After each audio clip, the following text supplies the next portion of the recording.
नमस्कार साथियों, स्वागत है आपका हमारे YouTube चैनल में। आप छत्तीसगढ़ की किस जगह से हमारे समाचार सुन रहे हैं, कृपया कमेंट बॉक्स में लिखकर हमें जरूर बताएं। रायपुर से प्रस्तुत हैं छत्तीसगढ़ के प्रादेशिक समाचार। समाचारों के साथ मैं रजनी शुक्ला। पहले मुख्य समाचार। भारत सहित कुछ अन्य देशों में कल देखा गया आंशिक सूर्य ग्रहण। छत्तीसगढ़ में भी कई स्थानों पर दिखा सूर्य ग्रहण का नजारा। छत्तीसगढ़िया ओलंपिक का तीसरा चरण विकासखंड स्तर पर 27 अक्टूबर से होगा शुरू।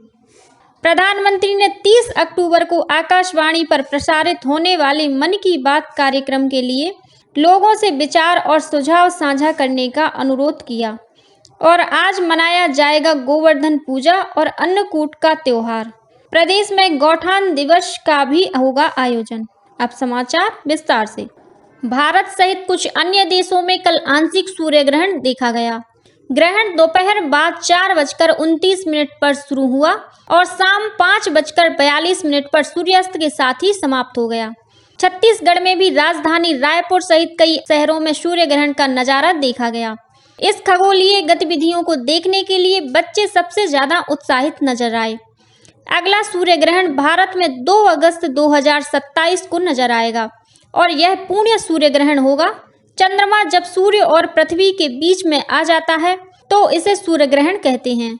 वहीं आंशिक सूर्य ग्रहण में चंद्रमा सूर्य को पूरी तरह से ढक नहीं पाता है, जिसके कारण सूर्य अर्धचंद्राकार के रूप में दिखाई देता है।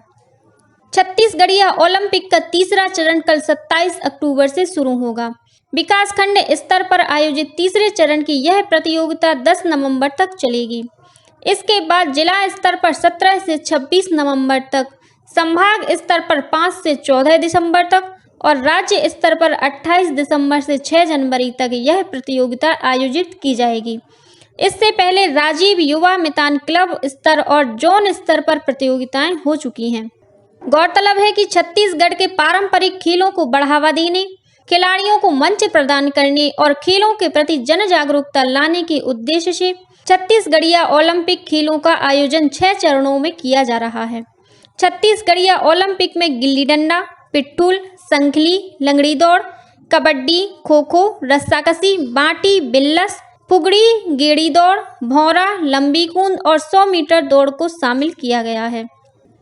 प्रधानमंत्री नरेंद्र मोदी ने 30 अक्टूबर को आकाशवाणी पर अपने मन की बात कार्यक्रम के लिए लोगों से विचार और सुझाव साझा करने का अनुरोध किया है।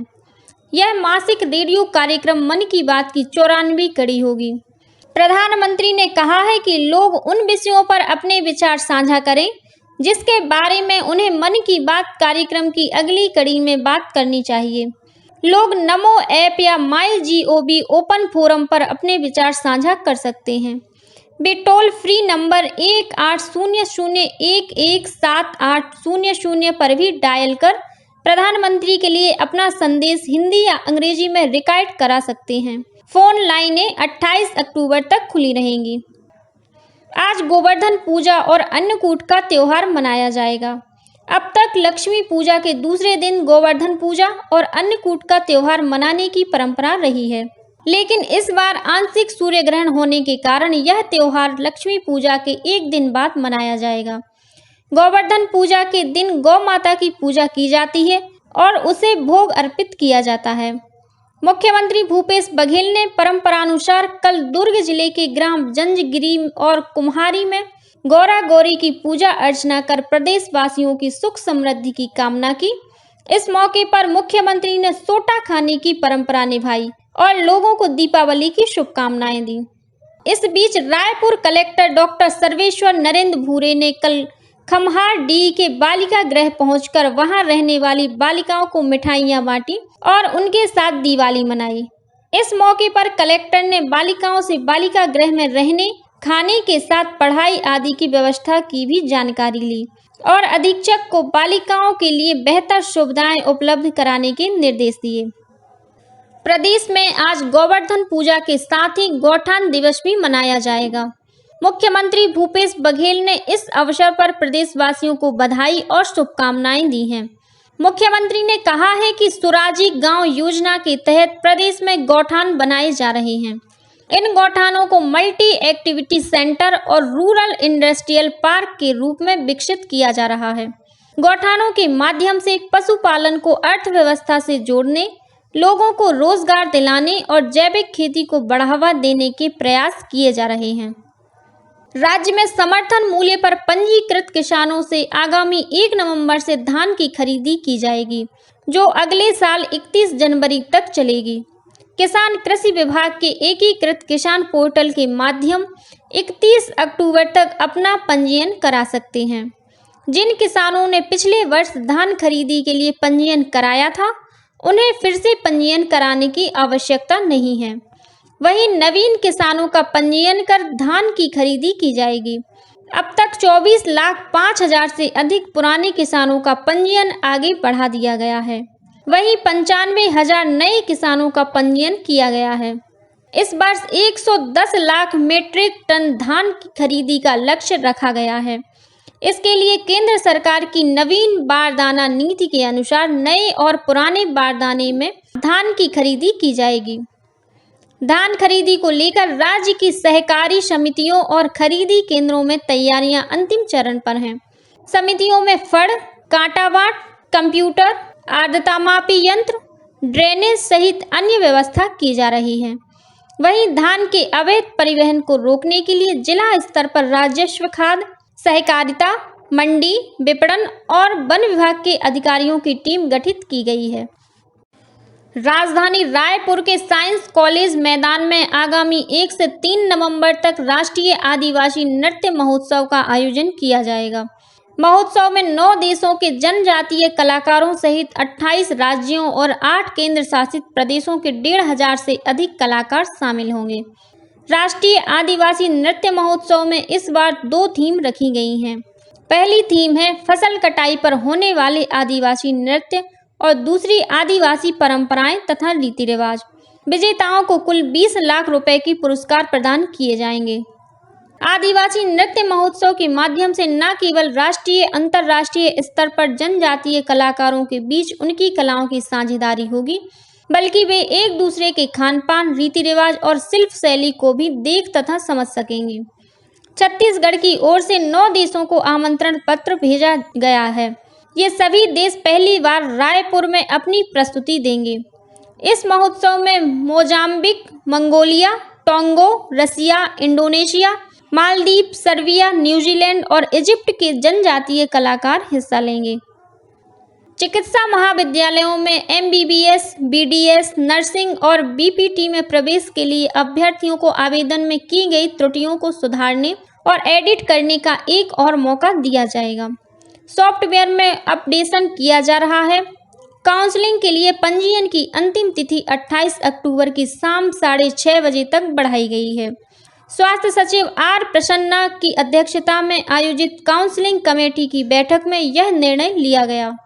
विद्यार्थियों के मार्गदर्शन के लिए 104 हेल्पलाइन नंबर भी 28 अक्टूबर से शुरू किया जाएगा। निर्णय के अनुसार 27 अक्टूबर के बाद सभी निजी मेडिकल कॉलेजों की फीस स्वास्थ्य विभाग की वेबसाइट में अपलोड की जाएगी। साथ ही BPT की प्रवेश प्रक्रिया ऑनलाइन सॉफ्टवेयर के माध्यम से की जाएगी।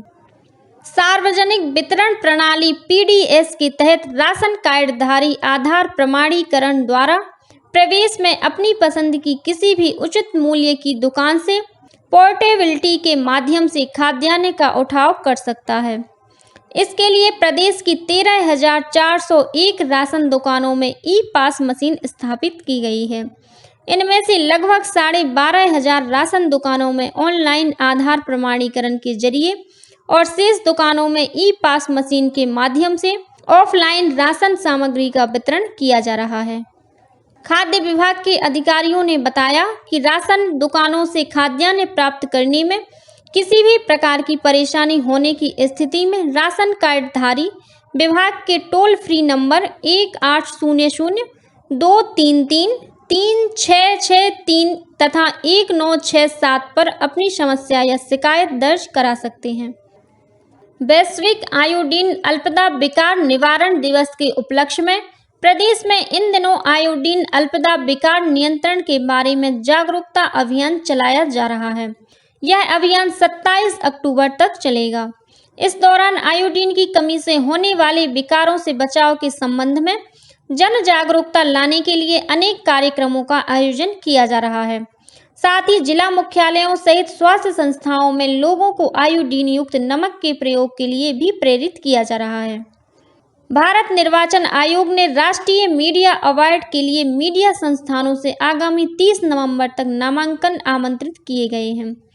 अवार्ड के लिए इच्छुक संस्थान अपना नामांकन सीधे भारत निर्वाचन आयोग को निर्धारित समयावधि में प्रेषित कर सकते हैं।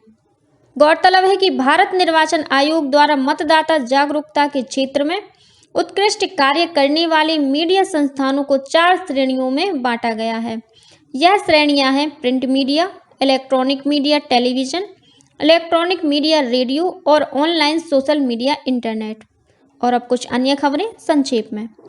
मंगलवार शाम को छत्तीसगढ़ के मुख्यमंत्री भूपेश बघेल दिल्ली रवाना हो गए। वह कांग्रेस के नवनिर्वाचित राष्ट्रीय अध्यक्ष मल्लिकार्जुन खड़गे के शपथ ग्रहण समारोह में भाग लेंगे। कोंडागांव पुलिस ने इलेक्ट्रॉनिक्स बाइक शोरूम खोलने के नाम पर 13 लाख रुपए की ठगी करने के आरोप में 2 लोगों को गिरफ्तार किया है। इनके पास से करीब 9.5 लाख रुपए की सामग्री जब्त की गई है।